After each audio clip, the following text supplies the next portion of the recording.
Hello and welcome to Anatomy of a Blu-ray. Today we're looking at this, the film-focused Jennifer Connelly Set, courtesy of Imprint. I haven't really explored too many imprints before, at least in terms of releases. I did do a video last year. I never released it. I had COVID at the time, so I sounded terrible and I just never recorded it. Either way, I've taken a look at these three films and I wanted to kind of dive into them. Or at least, as a filming, I've taken a look at two of them, but I will be diving into all three of them in terms of transfer, in terms of packaging, in terms of audiovisual and special features. I won't be going into the audio commentaries, mostly because I have to watch an audio commentary, and that can take up a lot of time, so I'm deciding not to do that, but I can give you an impression on the rest of the set. So, of course, firstly, we have packaging. This is a very interesting design in terms of Imprint. They usually have sets like this with their kind of shell design, but this one is a completely different texture to most of their other sets, this one being more of a matte finish, which is really nice and highlights the shiny text. You've got a picture of Jennifer Connelly there from Career Opportunities, which is the first of the three films in the set. You've also got image of her from Waking the Dead and House of Sand and Fog. I will note, because some people might not know this, this image here, which of course is very, well, the implication is there, is not in the movie. Just wanted to say, it's a deleted scene. I looked through the 49 minutes of deleted scenes, and it was in there, very briefly, but the pivotal scene that they've cut out, because obviously it's a subplot that they didn't really want in the end, which is fair enough. It's already a busy but thin film, but we'll get into that. Nevertheless, of course, it does emphasize each free film, what numbers they are in terms of the spines. And yeah, on the back cover, you have an image of her from one of the films. I believe this is probably the third film, because I haven't seen it as a filming, but it does come with a quote from her, which is pretty decent as well, I should note. And yeah, then you got your barcode and whatnot on the base. So in terms of packaging, nice and sturdy. Nice overall packaging. It does come with a card, which I will be showing off in a second. The card obviously details the special features and all the different stuff about each film. So, yeah, let's dive into it. So, of course, first things first, you do have your card, which does detail all the elements of each film. If you would like to pause it, I'll try not to get the viewfinder's reflection in the cardboard, but if you want to pause it and read any of the stuff, there you go. Notable stuff, though, it does come with... All of them are from 2K scans from Universal, which is usually good. It means that at least Universal has done some kind of tidy up to the prints. And at least from the first two that I've looked at, because I will be detailing what I think of the visual audio stuff later on for each individual film, but from the get-go, they all look really nice, so I'm pretty happy with that. They all sound really nice, and the amount of special features is pretty decent. But yeah, so we'll go into that. First, we'll look at the book. So the book comes with the same artwork, which... in terms of most Imprint releases that I've seen, it's the same kind of thing. It just looks like what the box does. But of course, this does emphasize both images and essays as well. This first one seems to be an essay about Jennifer Connelly, which is interesting. Mostly because structure-wise, there's no, obviously, the infamous scene. It's actually a really funny scene. It's probably the funniest scene of the movie, because he's about to slide off that horse. It's very funny. This one's written by Abby Bender. It doesn't have like a table of contents, which I find to be very bizarre. But yeah, You See What Jennifer Connelly Wants You to See by Blake Howard, which is talking about... Well, I don't really know in particular, but I'd imagine the third film. But it just talks about more of the other films that she has been in. Yeah, it just has images from all three films, so... Which is nice. I like how they're like talking about... At least talking about her in general, in terms of as a career woman and whatnot. But yeah, no, that second essay definitely covers basically her highlighted roles up until Top Gun Maverick. Then you have Jennifer Connelly, Waking the Dead, and Keith Gordon's Ghost Stories. Keith Gordon, who actually was in Christine. He was the lead actor in it. That's what I thought before. I know that name. And yeah, so this is done by Jim Hemphill. Again, an essay talking about a film in particular. If we see again, you've got the iconic. I'd say it's iconic because it's on the cover art, but again, that is definitely, unless that was like a press release image, it is not in the movie. I went through the whole movie. I actually I deliberately looked it out because I'm like, okay, I don't remember that. I feel like I would have remembered that because you feel like you'd remember it. If it's so highlighted in the book and on the artwork, then surely it's got to be there. But yeah, no, deleted scene. Of course, there's No Direction Home, House of Sand and Fog by Blake Howard, which I'm curious to read once I've actually watched the film, so I won't dive too deep into the packaging, but again, yeah, it's just more images from the film and more text. So yeah, let's dive into our first film, shall we? So our first feature is Career Opportunities. I think I gave this 2.5 stars on my Letterboxd review out of 5, of course. If you want to take a look at my Letterboxd, link down below. I like the artwork. I like the case design. I like the pink, even though you can't see it in the case. It's a nice overall packaging. It does still have artwork on the inside, which is great. The disc art matches the cover art. And that's, of course, a scene from the film where he's setting her up for dinner in a... Target? In a Target. Targets in America are very different to what they are in Australia. So, there you go. It does stipulate here maximum comedy at minimum wage, career opportunities. The life of a smooth-talking, small-town guy suddenly takes a turn for the fantastic when he finds himself locked inside the local department store one night with the daughter of the town's wealthiest citizen. There is no punctuation in that sentence at all. Holy crap. Yeah, that's the basic premise of the movie. There's not really much else to say. He's kind of really obnoxious because he just keeps lying to everyone and he keeps losing jobs because of it.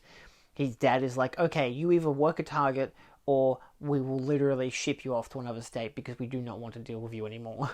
So, yeah, he's not the best. I mean, the acting is fine, but in terms of as a character, he's very obnoxious.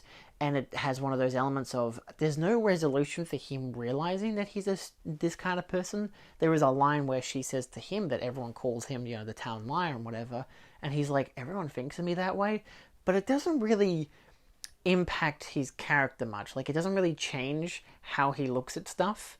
He's just like, oh, this person's actually honest with me. And that's about it. But she's also exceedingly hot. So, that's like the real kicker of the movie, that Jennifer Connelly's really hot. It's a 1080p high-definition presentation from a 2K scan. There is audio commentary with director Brian Gordon, which is done in 2023. There is also Interior Night, director of photography Donald Alfine on filming Career Opportunities, which is a 2023. They're all 2023 featurettes and stuff, obviously for this release. Interior Night is actually, the director of photographer is Australian, which I found really interesting. It was a pretty interesting couple minutes long, kind of like, these are all basically like 10 to 15 minutes long in terms of featurettes. But yeah, I thought it was really interesting. He talked briefly about his career, what got him into doing from Australian films like My Brilliant Career and whatnot, into doing American films and eventually doing this. He talks about the struggles of filming it and the highlights of filming it, and how when he rewatched the film for this release, how he realized like some of the scenes like he didn't really like, he hated shooting. Like the more iconic scenes that were there were really obnoxious to film, mostly because when you're in a department store, it's the same place and you're there for 6 weeks and you don't really have many locations to shoot in because you've basically covered it all very quickly. So it's informative. I definitely say it's very informative. He doesn't go too in depth of the technical aspects of filming, like what lenses he used or anything, but yeah, that's pretty interesting, I think, especially as an Australian viewer of the film. So yeah. Crafting Criminals, which is an interview with Kiernan Mulroney and Dermot Mulroney, is wonderful. I absolutely loved it. I didn't realize who they were before I watched the movie, and I believe it's Kiernan. Oh, it's probably Dermot, actually. Either way, one of them is in a bunch of other things. He's in Friends, he's in Scream 5. He's in a bunch of stuff I've seen. Shameless, all these different films. I'll put a picture of him up there. But obviously, when I saw him in the film, which I'll also put up a picture of, he looks different, younger, and uglier. They give him a monobrow, which I hated. Like, if you give him the rest of the facial hair, it's fine, because he's not completely attractive, but still not exactly someone you maybe want to associate with. I don't know. But wasn't great. But this featurette is very informative, and I think they're very funny. Obviously, they're brothers, so it's like really interesting because they're talking about how their rise into Hollywood and to fame and all this kind of stuff. And yeah, I thought it was really interesting. It comes with a post-credit scene, which I think is very funny and just a great respect for physical media. So if you haven't seen the featurette, I highly recommend checking out that clip, or at least checking out the featurette and the film. But yeah, I thought it was really informative and really funny. And of course, they talk about the iconic scene where she's on a horse. Yeah, which I still find to be the funniest scene of the movie. And of course, it comes with a theatrical trailer. So as an overall, I think the packaging-wise, all the stuff that Imprint gives you is really nice. It probably would be really interesting to watch the director commentary, but at the same time, I'm happy to not of current. It does stipulate that it is a new comedy from John Hughes, but of course he didn't direct it, he wrote it. Brian Gordon did the directing of the film, so hence his commentary. I don't think it's a great film in total. I think it's fine, but it feels like a John Hughes film in the kind of absence of most stakes and great climax. So, not his best work, not his worst. Oh, maybe his worst. I don't know. I haven't seen enough of his films to say which one I think is the worst, but he's done some good films, so, you know, notable films. It is an hour and 23 minutes approximately, 1080p, 235:1, LPCM stereo 2.0, with English language and optional English hard of hearing subtitles. So, yeah. Next up we have Waking the Dead. This was more interesting for me, at least. I found it as a much more interesting film. This is the one that's directed by Keith Gordon. I gave it about 3 stars out of 5. I didn't think it was the most riveting film, but it's more of a... It's interesting. It's a love story, but it's also like a political drama as well, because it's set over a 10-year period of time, jumping back and forth, which I'm okay with as a narrative device, but in this case, I really feel like they could have, you know, not done that. Basically, it's a film featuring Billy Crudup, which is an interesting name, and Jennifer Connelly. The packaging is quite nice again. You got some yellow, you got where the font kind of like emphasizes a bit of a emptiness in a way. It's kind of symbolic. I like it. It's nice. I'll talk about the packaging and all that kind of stuff now rather than the film. It does have disc artwork, which of course is the same as the cover art, and an image from inside the film. I will note definitely that I am not a huge fan of this artwork in particular. It is a theatrical artwork, but Billy don't look like Billy. I don't know who that guy is there, but he does not look like the guy who's in the film. Yeah, it's one of those things that because of how the lighting impacts him and how his hairdo is in the film, which changes from time period to time period, because of course, you know, his hair is more down and looser because he's, you know, in his early 20s, in the 70s, and then in the 80s it's like more washed back and everything to look at himself more professional, whatever. Pretty simple Clark Kent type tricks, you know, but yeah, he does not look like that in the movie, and the image does not capture his likeness very well. If I had have seen this image, I would have been like, oh, that's Jennifer Connelly with some guy. So, yeah. As it says, sometimes love has a life of its own, Waking the Dead. When one man's 70s idealism confronts his 80s aspirations, he begins an emotional rollercoaster that brings ghosts back to life and asks the ultimate question, does love conquer all, even death? That's as pretentious as it sounds. But I mean, at the same time, it's a decent summation. Like, it's about him he's about to enter this big political arena to become a senator, I believe. He's basically running for election, and it's reflecting back to his time with Jennifer Connelly's character prior to... Not really spoilers, but she dies. It's established in the opening scene that she dies, and I find that to be a really interesting scene. It's like, oh shit, okay, the reason I'm watching this film is dead, so there must be something more compelling about her. We'll dive more into the narrative later, but I do find that to be a great, you know, setup for it. But of course, yeah, it reflects back and forth to his relationship with her, but also how it has changed him as a person, you know, does how it reflects on him, especially in the current period, him in the 80s, where he's like, everything that's built up to is now hitting. So, yeah, anyway. So it comes with a 1080p high definition presentation from a 2K scan. Scan looks pretty good.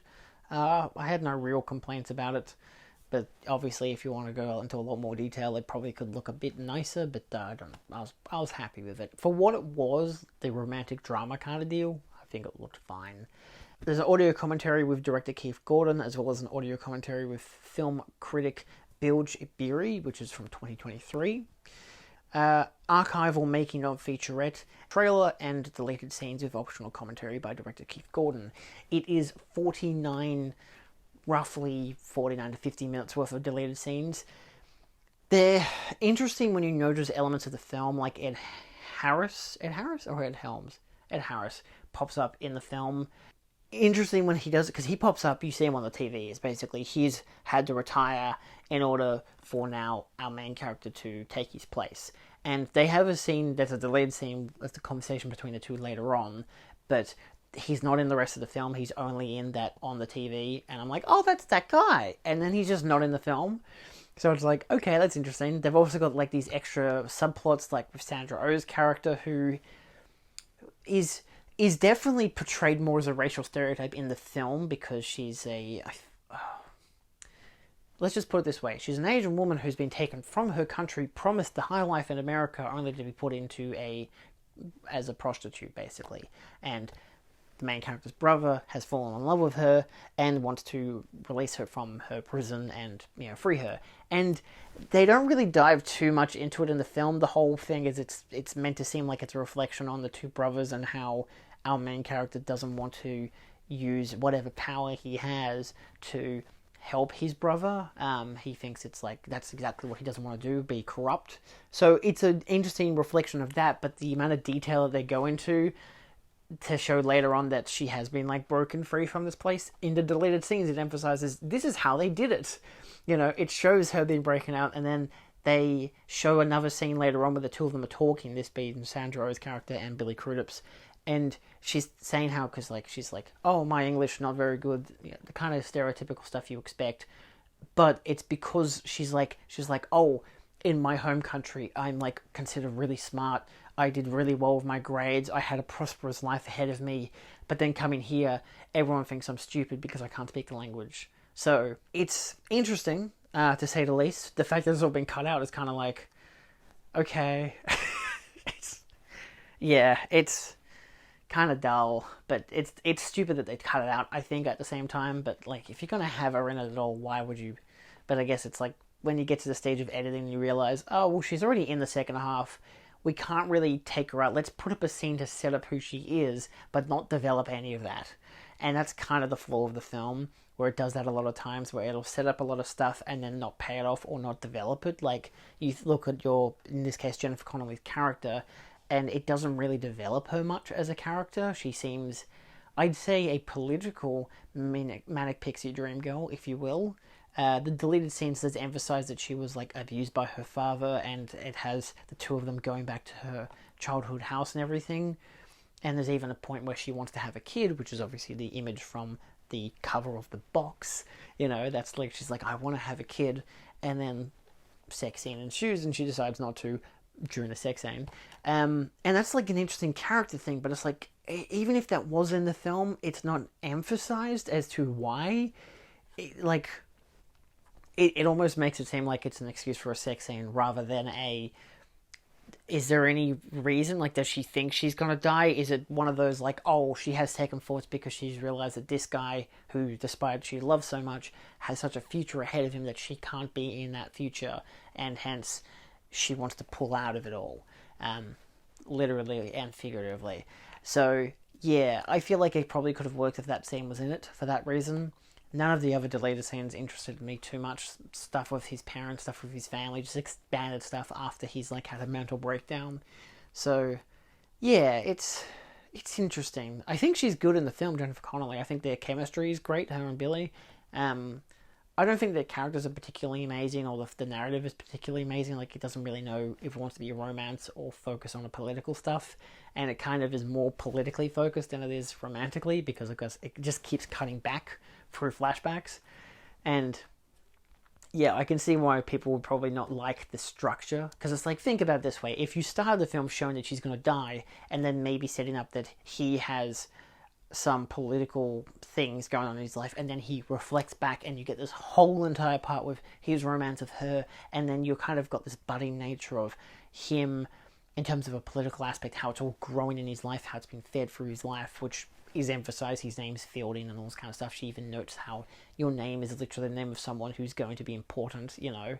So if they maybe focus on that instead at the start, like the opening first act or whatever, and then the second half of the film was him post her death, and because they were only together for like 2 to 3 years, so it's not a very long time, but obviously a very impactful time and a very prominent time for him. So then you cut to 10 years later and suddenly it's like all of this is flashing back to him. He's like thinks he's been haunted by her ghost and whatever. Maybe she's actually alive and he's not able to deal with it whilst trying to deal with going up for election. So yeah, I can understand the narrative device of, oh, let's reflect back to this to maybe have it relate to what's happening in the present, but it doesn't. It's not written. The film doesn't seem like it's written that way. It just seems like it's edited in that way to make it seem more interesting, as if the way I've just phrased it of, oh, have the romance at the start of it and have the, you know, result of it all at the end with all the political stuff, then it could seem very boring. So yeah, it seems like it was a choice to make the film this way, but not narratively written that way, you know. It doesn't feel like it was scripted in that degree. So hence there's a lot of stuff on the cutting room floor. So yeah. So there are the 3 featurettes for Waking the Dead, including The Sum of Total Change, which is a pretty decent 26 minute long interview with Keith Gordon. It's a good summation of like the making of the film, the casting process, in terms of how he got his hands on the kind of project and whatnot, and how it developed into what it became. Of course, he even mentions the fact that it was produced by Jodie Foster. It's a pretty decent and informative featurette. When it comes to most of the modern interviews, it's just kind of nice to see a reflective perspective, especially on, hey, here's how the film was made, also here's how we're like kind of looking at it now in terms of like interpretive values about, was she dead, was she alive, what it means for both him and the cast and the crew to have thought about it, especially because he goes into detail of how connective they all were. There's always that kind of thing where there's like the director's like, we're like a family and everything, but it's like there seems like a genuineness to it, especially for how he discusses it, which is really cool. So yeah, it's nicely informative, and the interview desperately clinging to utopian ideals, which is with Billy Crudup, which he mentions how he saw the trailer for the movie when he was at the cinemas, and they pronounce his name wrong, so I still have no idea how to pronounce his name, because then he said it the same way after. I'm like, great, is that how he pronounces his name? So either way, it again, another 25-minute long interview, which is kind of just nice. It's like it's fun seeing these, like, as a director or producer or even like DOP, like with, you know, career opportunities, to have people like that have spare the time. It's like that kind of seems almost like, sure, they probably don't have much else to do. Why not? It's not like they don't have anything else in terms of their lives outside of making films, but it's like it's just kind of cool to see these actors and directors come back and reflect on these films. And even Billy's one was really nice. It was, again, informative. It gives you a take on him. It gives you a take on, you know, his perspective on the film and when it came to making the film and what it did for him in his career. So, again, nicely informative. There's also a making of part, which is basically just a cut-up of the trailer and these minor behind-the-scenes footage, which if you watch both featurettes, it already kind of shows you that stuff. Like, you see footage of it, but in terms of the extra details of like, oh, say if this was made for TV kind of deal, because it's like all the behind the scenes stuff is in 4:3 and the trailer is also in 4:3, but it's like obviously still the widescreen version, so they just kind of cut it to 4:3 as if it's like for the initial DVD release kind of deal. So yeah, it's not bad. It's only like 5 minutes long, but it still just cuts the trailer with these parts of the cast and crew talking about the film. And surprisingly, you might notice this, I don't know if you will or not, but Jennifer Connelly has absolutely no input on any of these films. She's not in the making of this film. She's not in any of a featurette of the other 2 films that I've seen so far. I don't think there's any input of her in the 3rd film either. So, and that even includes like commentaries. So maybe it's just not her thing. You know, she acts in the film, she does the promo and press tour, and then she leaves. And there's like, I imagine Imprint probably tried to contact her, like, hey, we're doing a focus on like 3 films that you were in. Do you want to discuss them? And then getting nothing in response. I mean, she's still probably pretty well. I mean, she's a very well-known actress and still working today. Like, I mean, even Billy's still working today, and yeah, so it's interesting. But I feel like unless that person themselves is particularly busy, it's like, I don't know, why not set aside some time to kind of like reflect on your career? I like that when actors and directors do that. Even like cinematographers and other people. Even in Billy Crudup's one, he talks about the DOP because the DOP of the film had passed away the year before.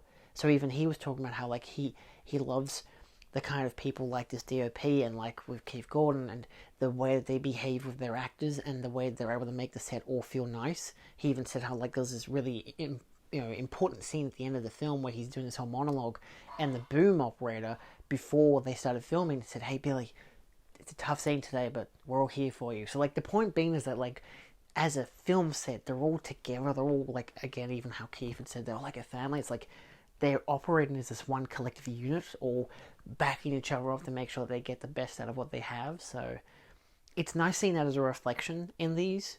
But yeah, so in terms of the people who do talk about the films, it's always really interesting. I love that stuff about it. I love that Imprint does the extra mile and goes out and like does interviews with these people. It's wonderful. I like how there's production credits at the end, so you can tell who's made them and who's putting the effort, and I love that about it. It's really respectful. I just find it so interesting how this is a actor-focused set, and it's just, here are 3 films we basically got from Universal that were HD prints. We'll put in the extra effort of doing some interviews, but if we can't find the person that we're actually, focusing on, then it is what it is. The best you're going to get is, here are the films that this one person was in. So, and currently of the 2 films I've watched, she's not in a lot of both of them. She's in maybe a third to, a half of both of these 2 films. She's not the main character so far, so I'm very interested to see the third film, to see how that reflects it. But, as an overall, these are still very nicely produced sets. So, let's move on to the third film. Last but not least, we have House of Sand and Fog, which I actually only just watched, but I'm actually really happy that I got this one on the set. This is probably quite easily the best one, I think, in terms of ranking the 3. Well, let's put it this way. Career Opportunities is fine. It's an okay film.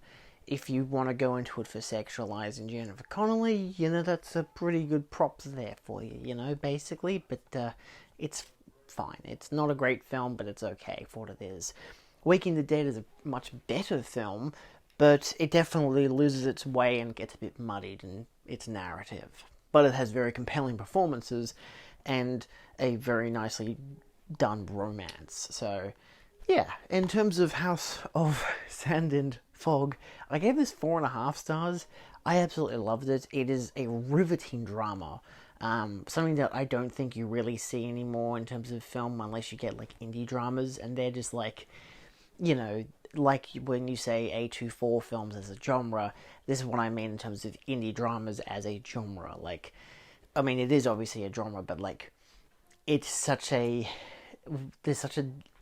essence to them that is very, I'm going to go into this movie expecting it to be like a tearjerker or expecting a commentary or something like that. I'm just like, for this, I went in blind. And honestly, I think it's really good. Obviously, packaging is still the same as like the others. You do have internal artwork as well, featuring the 2 of Jennifer Connelly and Ben Kingsley, both of whom I think are fantastic in the film. As well as the other actress who was actually, because a lot of them were nominated for Oscars.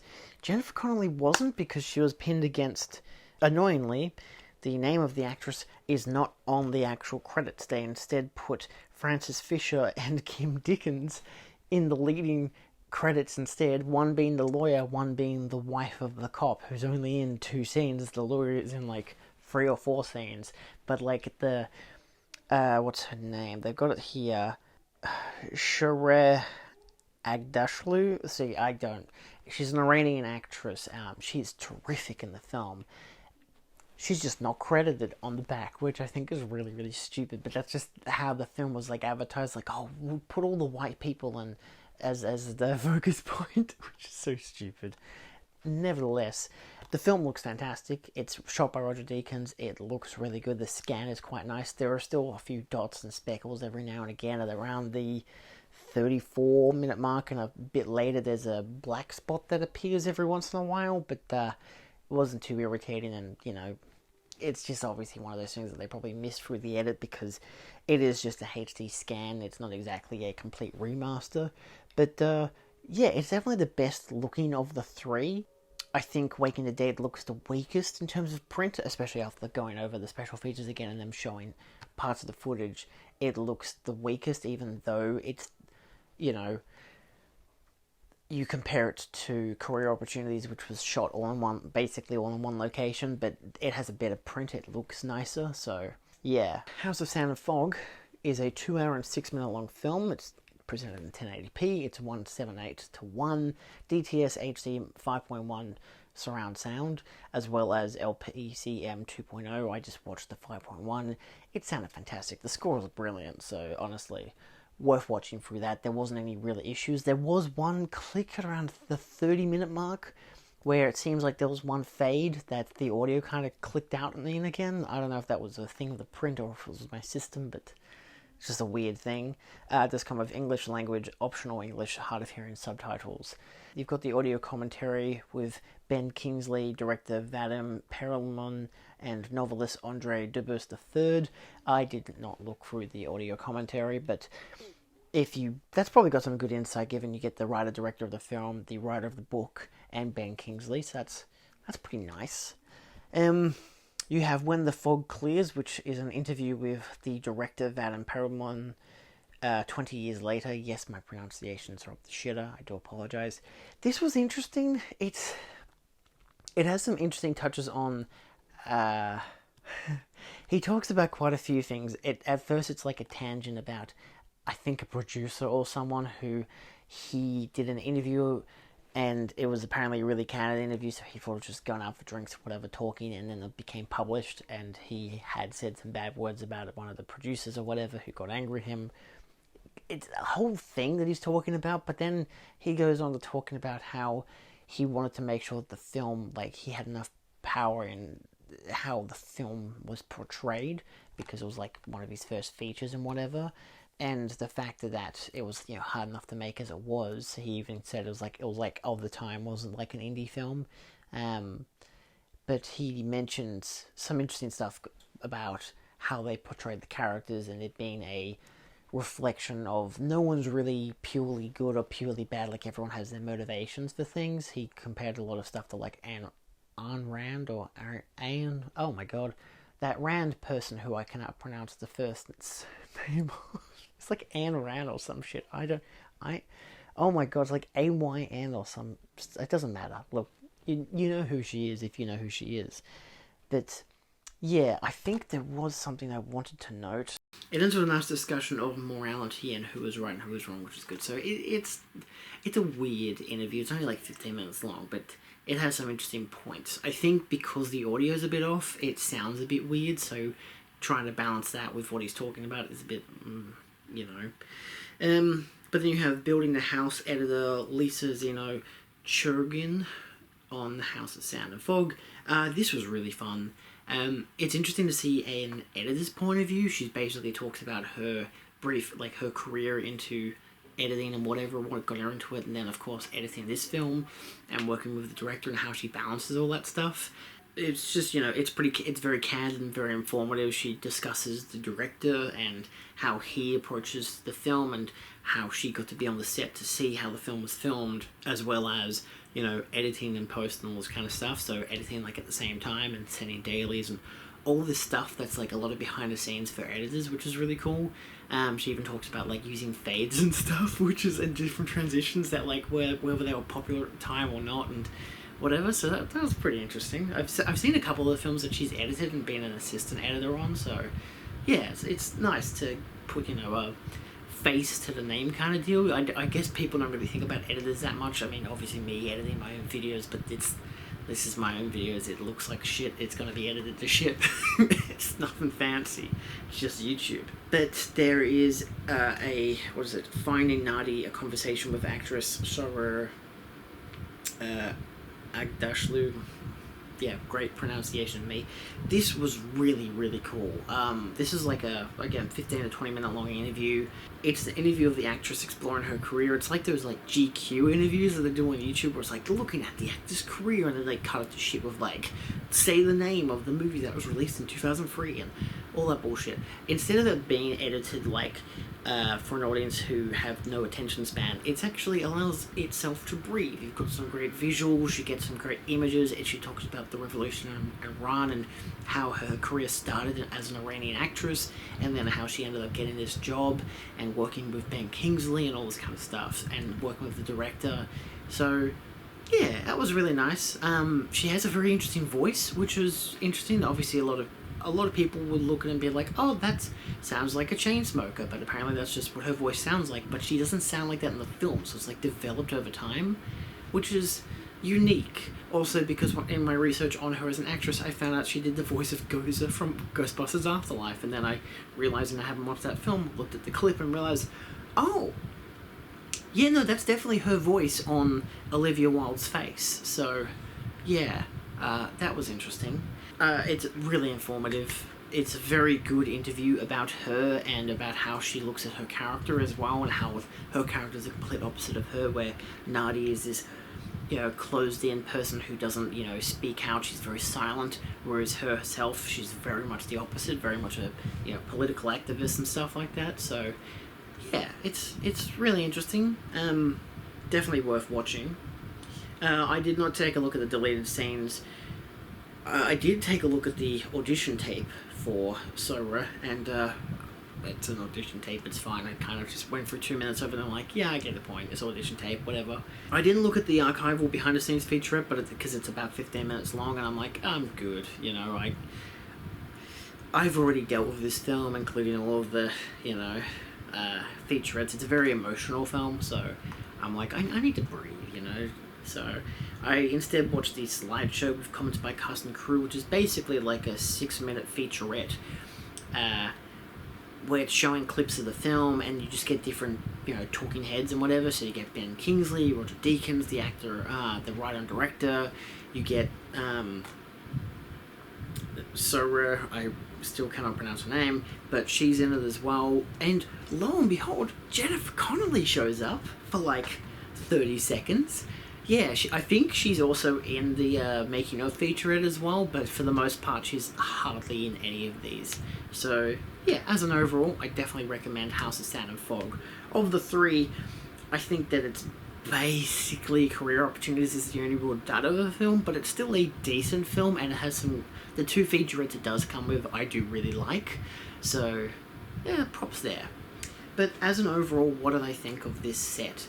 I think it's really well made. I love the design of it. The essays are really nice. The booklet, the packaging, all the cases, all of the special interviews and stuff that they've done specifically for this release is really nice. I still find the artwork to be very, very interesting, especially having that one image of Jennifer Connelly from a deleted scene from Waking the Dead, which I find a very deliberate choice. But yeah, as an overall, I definitely recommend it. The scans look good, the audio, picture is good, special features, it's all good. It's all good.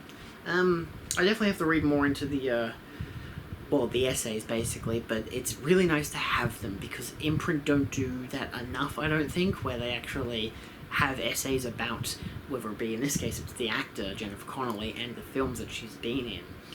Which is really nice, you know, it's nice to kind of get that catalogue, to get a diving into these films and whatever, so, especially from a more critical or film historian point of view, so, yeah, that's really nice. Again, they haven't really done that much in most of their sets, which has always disappointed me, even though maybe I won't read them, but it's like nice to have them, but at the same time they usually consider a lot of, you know, visual treats. Here's a bunch of interviews and featurette stuff for the director or the actors or producers or editors or whatever. So yeah, it's still a handful of stuff, and I really liked it. It was $90 when I ordered it from the Imprint website, which included free postage in Australia, which is nice. But yeah, so it's about $30 a film, which it might be a bit much, but at the same time, for the amount of special features you're getting, it's pretty good because there's like a good, like on each disc the first disc, not including the commentary tracks, you've probably got about 25 minutes. That being for career opportunities. Waking the Dead is about 50 to 60 minutes, a good hour and a bit of featurettes. House of Sand and Fog is hour and a half, probably longer. I'd probably say between an hour to 2 hours of special features, so including archival stuff with the behind the scenes featurettes and whatnot. So that's mostly why I didn't want to dive into that, because it's archival stuff. So it's mostly like, here's footage of the film and here's what's talking about the film. It's like, it's not really a lot of critical analysis or the people actually reflecting like the interviews are. So I prefer those over archival stuff, unless the making of is like a really nicely done kind of mini documentary. So yeah, anyway, that's all. Thanks for watching this Anatomy of a Blu-ray. Go check out the playlist where I occasionally do these videos. I should do them more often, and I probably will now, because I'm gonna try to stop buying as many movies and start watching them again. Yeah, that kind of thing. So yeah, anyway, that's all. Feel free to check out Imprint, link down in the description. They've got a whole bunch of limited edition sets and standard edition stuff as well. But yeah, overall, it's a good set. I'd recommend it. See you next time. Adios.